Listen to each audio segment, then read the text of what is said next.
नमस्कार। एकता शान्ति र संस्कारको संवाहक कालिका एचडीमा तपाईलाई स्वागत छ। म समीक्षापुरी। कालिका समाचार सुरु गरौँ प्रमुख समाचारका शीर्षकहरूबाट। कालिका समाचारको साथमा वात्सल्य नेचुरल आइभीएफ आधुनिक चिकित्सा, उच्च सफलता दर, अन्तर्राष्ट्रिय स्तरको उपचारद्वारा सन्तान प्राप्ति सम्भव छ। प्रयोग गर्नुहोस् लक्स हरेक दिन।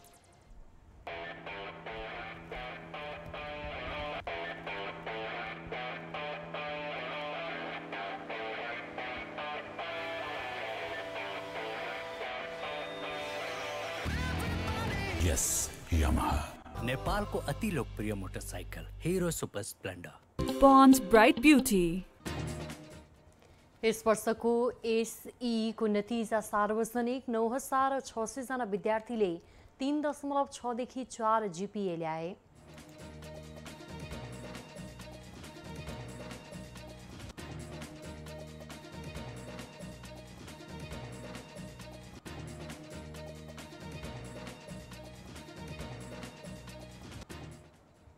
अन्तर्राष्ट्रिय सम्बन्ध समितिद्वारा एसपीपीमा सहभागी नहुने पत्र अमेरिकालाई नपठाउनुको कारण माग।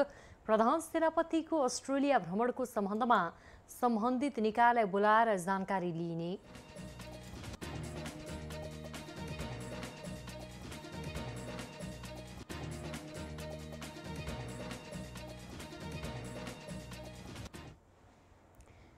फिलिपिन्समा शक्तिशाली भूकम्पमा परेर 4 जनाको मृत्यु, 60 जना भन्दा धेरै घाइते। थप विवरण आउन बाँकी।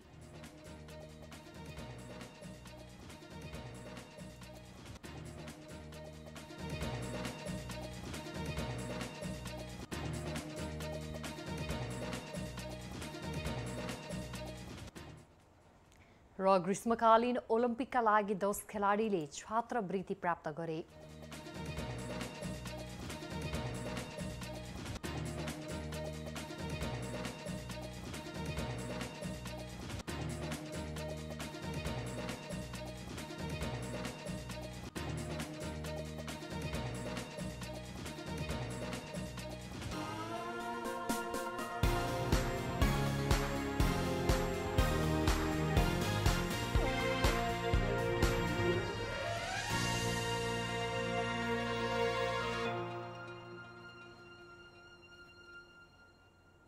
राष्ट्रिय परीक्षा बोर्डले यस वर्षको माध्यमिक शिक्षा परीक्षा एसईको नतिजा सार्वजनिक गरेको छ।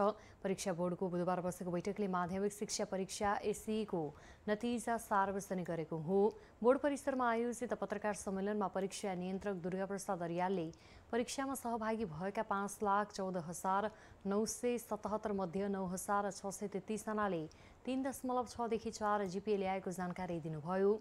2007 परीक्षा केन्द्रबाट 11,615 विद्यालयका 2,57,924 छात्रा र 2,57,053 छात्र गरी 5,14,977 जना बोर्डले लिएको एसई परीक्षामा सहभागी भएका थिए।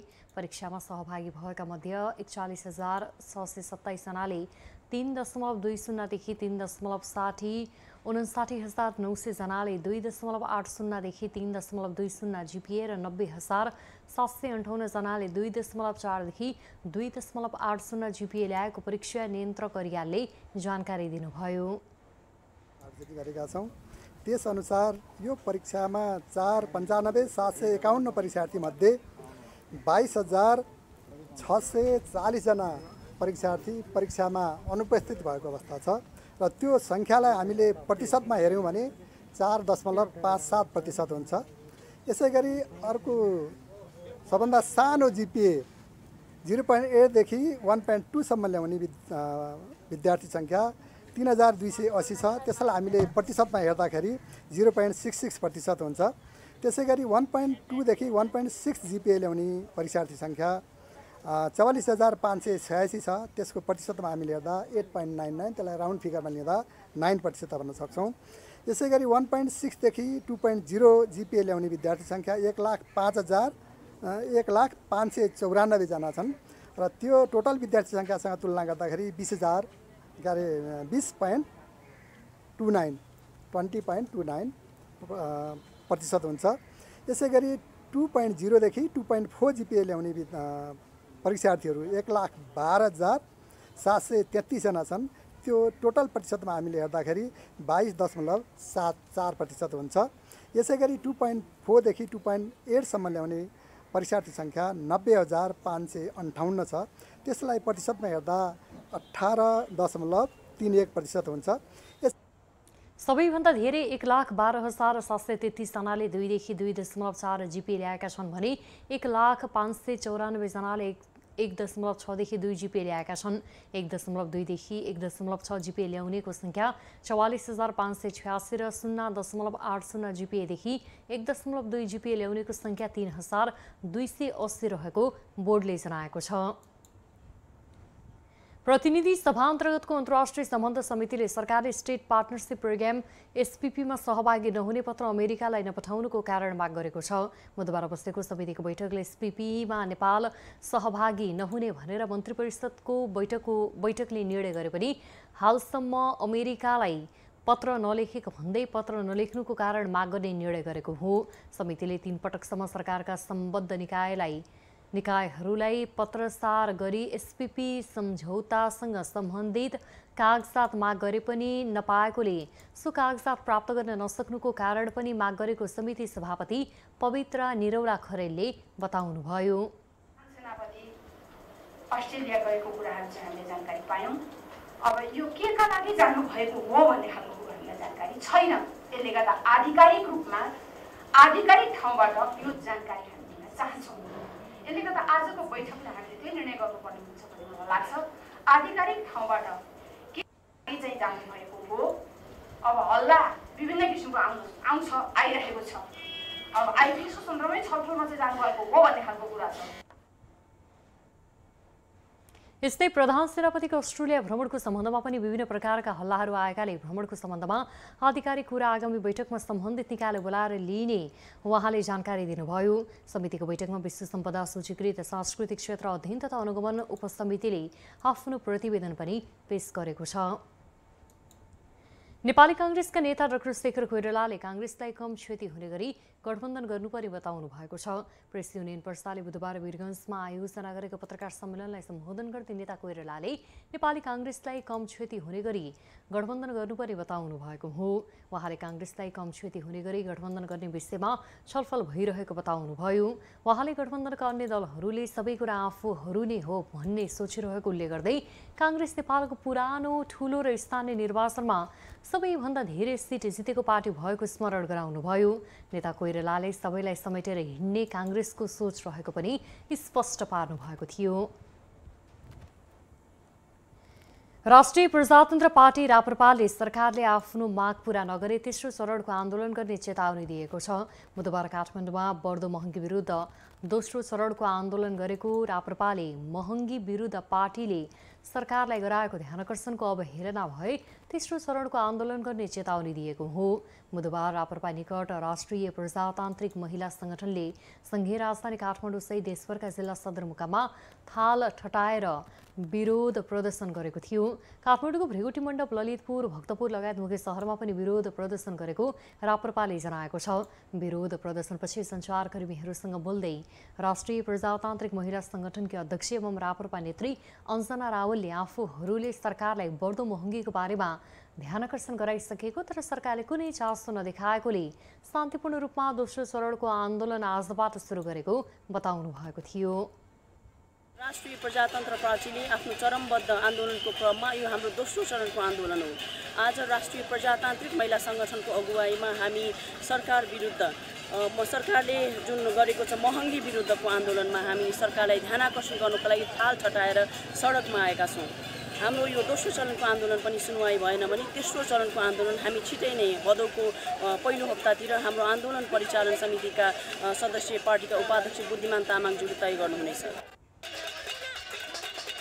महँगीले नेपालीहरूको भान्सा महँगो भएको भन्दै जनता यस्तो अवस्थामा खान नसक्ने अवस्थामा पुगेकाले आन्दोलन गर्नुपरेको उनीहरूको भनाइ छ। राप्रपाले पछिल्लो समय महँगी भ्रष्टाचार विरुद्ध सडकमा आन्दोलन गर्दै आएको छ। राप्रपाले महँगीलाई नियन्त्रण गरेर जनतालाई राहत पुर्याउन सरकारलाई ध्यानकर्षण गराउँदै आएको छ।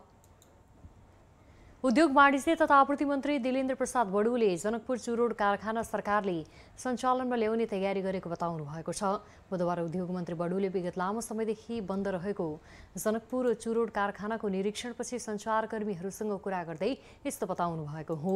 उहाँले सरकारको स्वामित्वमा सञ्चालन भई नाम कमाएर पनि बन्द भएको चुरोट कारखानाका मेसिनहरूको अध्ययन गरेर उपयोगमा आउने मेसिनलाई सञ्चालनमा ल्याउने बताउनुभयो। तर केही वर्ष चले, अहिले चलेको अवस्थामा छैन। यस्ता उद्योगहरू जो अहिले पनि हामीले चलाउनु पर्छ, यो पनि अहिलेको नीति अन्तर्गत छ। हामीले घोषित गरिसक्यौँ, हाम्रो कार्यक्रम आइसकेका छ, बजेट पनि त्यसका निमित्त बजेट वक्तव्य पनि हामीले बोलेका छौँ। त्यसकारण यो उद्योग पनि जनकपुर चुरोट कारखाना पनि सरकारले चलाएर निकै नाम कमाएको उद्योग हो, तर आज यसको निकै बेहालको अवस्थामा देखियो। त्यसकारणले कारखानाको अवस्था के छ, यसको सम्पत्ति कति हामी उपयोग गर्न सक्ने अवस्थामा छौँ, यसलाई पुनः सञ्चालन गर्ने हो भने पुराना कल कारखानाहरू, पुराना मसिनहरू कति उपयोगमा आउन सक्ने छन्। यहाँ यति ठुलो रहेछ, यहाँ विद्युत गिरा आफ्नो मात्रै छ, जेनेरेटर पनि यहाँ अहिले त्यो सञ्चालनको अवस्था छ भन्दैछन्, थाहा छैन। अब टेक्निकली त्यसको परीक्षण भयो भने थाहा होला। त्यसकारणले यसको पनि हामीले एउटा निरीक्षण गर्नुपर्छ र यसलाई मन्त्री बडुले मुलुक आयातमुखी भइरहेको अवस्थामा राष्ट्रिय उत्पादन बढाउन जरुरी रहेको बताउनुभयो। उहाँले मुलुकको उत्पादन बढ्यो भने आयात कम गर्न सक्ने दावी गर्नुभयो। मन्त्री बडुले अब निजी क्षेत्र र सरकार दुवैले निर्यातजन्य उद्योग स्थापना गर्नुपर्ने बताउनु भएको थियो। संसदीय समितिले नारायणघाट बुटोल पूर्व पश्चिम खण्डको निर्माण कार्य आशाजनक नभएको भन्दै आयोजनाको लागत नबढ्ने गरी तत्काल ठेका रद्द गर्न निर्देशन दिएको छ। बुधबार सिंहदरबारमा बसेको प्रतिनिधि सभा अन्तर्गतको विकास तथा प्रविधि समितिले नारायणघाट बुटोल सडक पूर्व पश्चिम खण्डको कार्य प्रगतिका विषयमा भौतिक पूर्वाधार तथा यातायात मन्त्री सहित आयोजना प्रमुखहरूसँग गरेको छलफलपछि समिति सभापति कल्याणी खड्काले सरकारलाई यस्तो निर्देशन दिनुभएको हो। देशका राष्ट्रिय स्तरका तथा मुख्य सडकहरू नै छेद विच्छेद हुने गरी उपयुक्त योजना बिना पहुँच मार्गहरू निर्माण गर्ने प्रवृत्ति बढिरहेको सन्दर्भमा यस्ता मार्गहरू निर्माणको उपयुक्त नीतिगत मापदण्ड तत्काल निर्धारण गरी कडाइका साथ कार्यान्वयन गर्न समिति नेपाल सरकार भौतिक पूर्वाधार तथा यातायात मन्त्रालयलाई निर्देश गर्नेछ। सभापति खड्काले छिमेकी राष्ट्र भारतको एजीएम बैंकको सहयोगमा निर्माणाधीन नुवाकोट जिल्ला अन्तर्गतको बालासु रानीपौवा सडक खण्डको ठेक्का रद्द भई निर्माणको कार्य अवरुद्ध भएको सन्दर्भमा देशको उत्तरी नाकाबाट राजधानी जोड्ने महत्त्वपूर्ण सडक निर्माणको कार्य तत्काल अगाडि बढाउन सरकारलाई निर्देशन दिनुभएको थियो। एकता शान्ति र संस्कारको संवाहक कालिका एचडीमा प्रसारित कालिका समाचारमा पालो भएको छ विज्ञापनको, तर त्यसभन्दा अगाडि प्रमुख समाचारका शीर्षकहरू। कालिका समाचारको साथमा वात्सल्य नेचुरल आइभीएफ आधुनिक चिकित्सा उच्च सफलता दर अन्तर्राष्ट्रिय स्तरको उपचारद्वारा सन्तान प्राप्ति सम्भव छ। प्रयोग गर्नुहोस् लक्स हरेक दिन।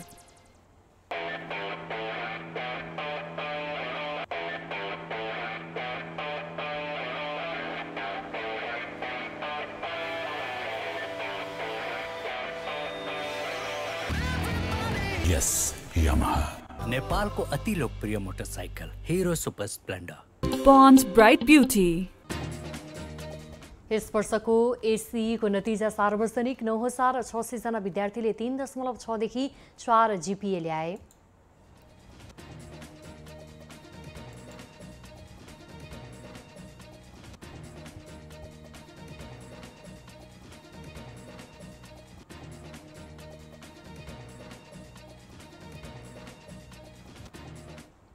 अन्तर्राष्ट्रिय सम्बन्ध समितिद्वारा एसपीपीमा सहभागी नहुने पत्र अमेरिकालाई नपठाउनुको कारण माग। प्रधान सेनापतिको अस्ट्रेलिया भ्रमणको सम्बन्धमा सम्बन्धित निकायलाई बोलाएर जानकारी लिइने।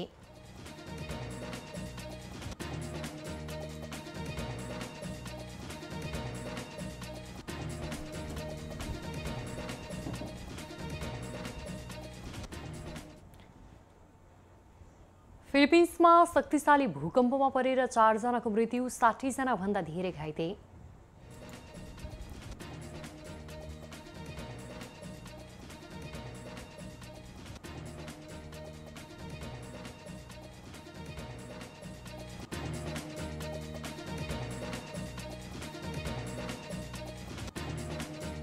र ग्रीष्मकालीन ओलम्पिकका लागि 10 खेलाडीले छात्रवृत्ति प्राप्त गरे।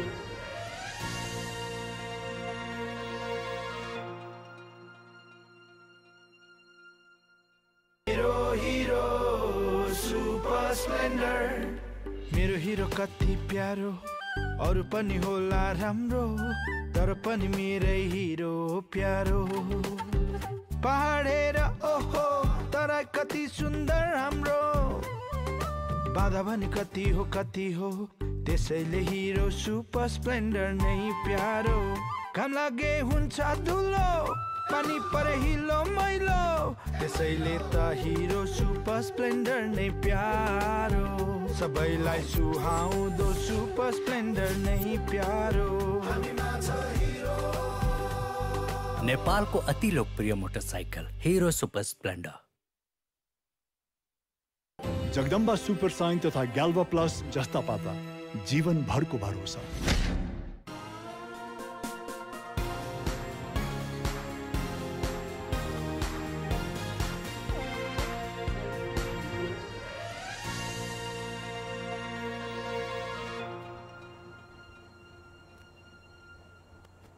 विज्ञापनपछि कालिका समाचारमा पुनः स्वागत छ। अब स्थानीय समाचार। राष्ट्रिय प्रजातान्त्रिक महिला संगठन चितवनले देशमा विद्यमान महँगी भ्रष्टाचार व्यथिति र विसङ्गतिको विरुद्धमा भन्दै जनजागरण कार्यक्रम गरेको छ। रापरपाको केन्द्रीय निर्देशन अनुसार बुधबार भरतपुरमा महिला संगठनले जनजागरण कार्यक्रम गरेको हो।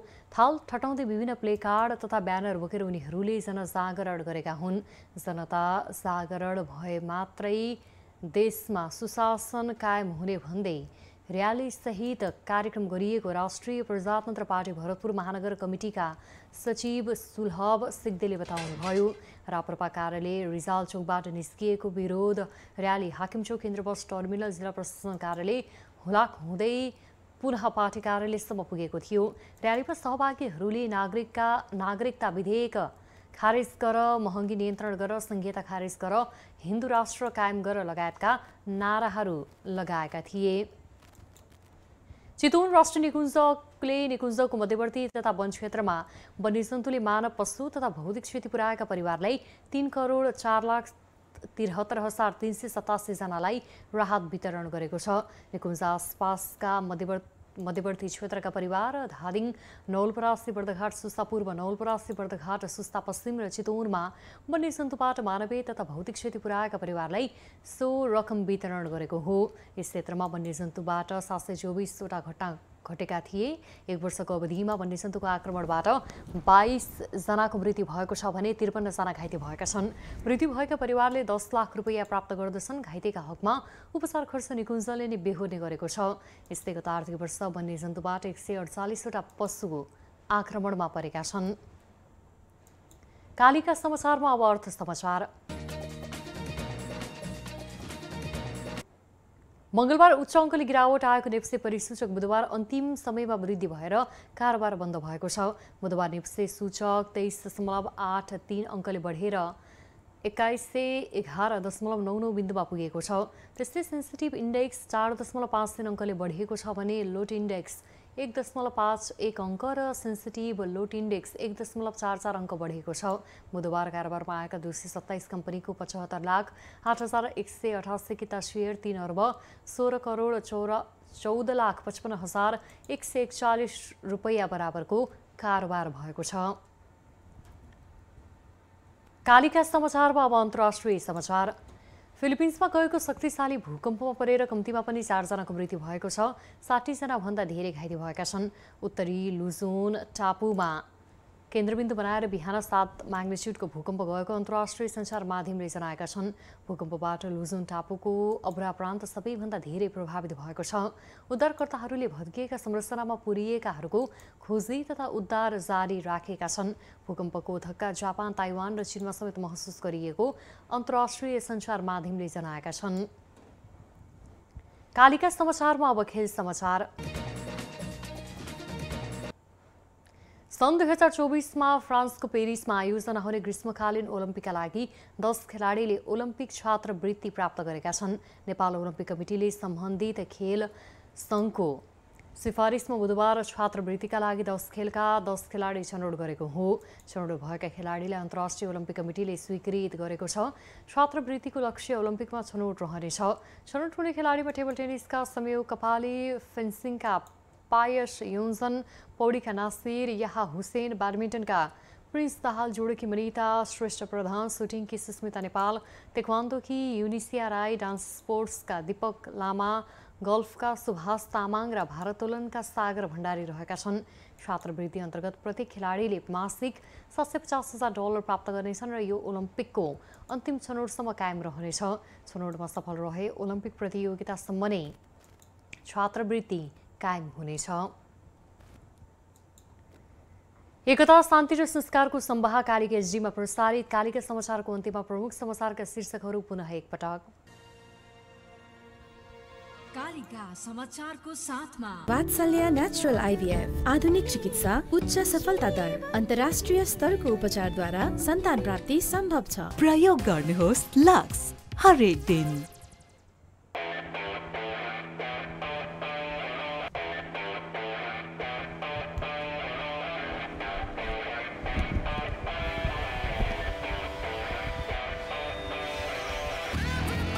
यस यामाहा नेपालको अति लोकप्रिय motorcycle hero Super Splendor. Pond's bright beauty. यस वर्षको एसईको नतिजा सार्वजनिक 9,600 जना विद्यार्थीले 3.6 देखि 4 जीपीए ल्याए।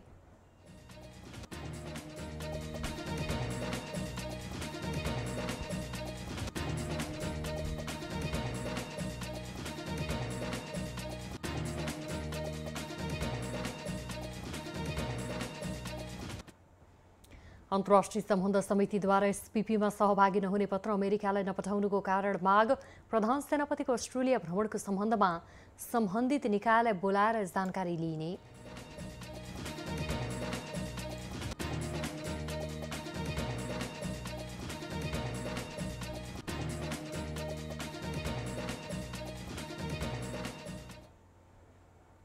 फिलिपिन्समा शक्तिशाली भूकम्पमा परेर 4 जनाको मृत्यु, 60 जना भन्दा धेरै घाइते।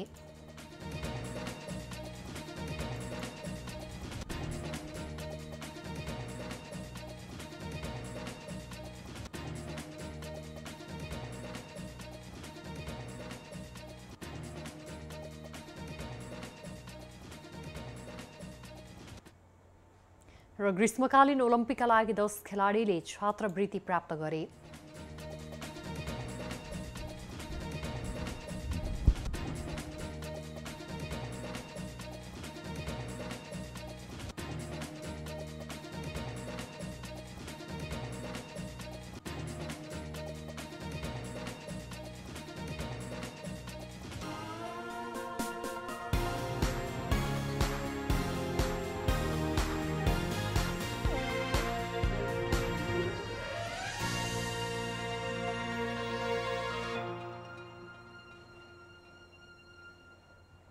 एकता, शान्ति र संस्कारको सम्वाह कालिका एचडीमा प्रसारित। कालिका समाचार अहिलेका लागि यति नै। हेर्दै गर्नुहोला कालिका एचडी। म समीक्षा पुरी बिदा हुन्छु। नमस्कार।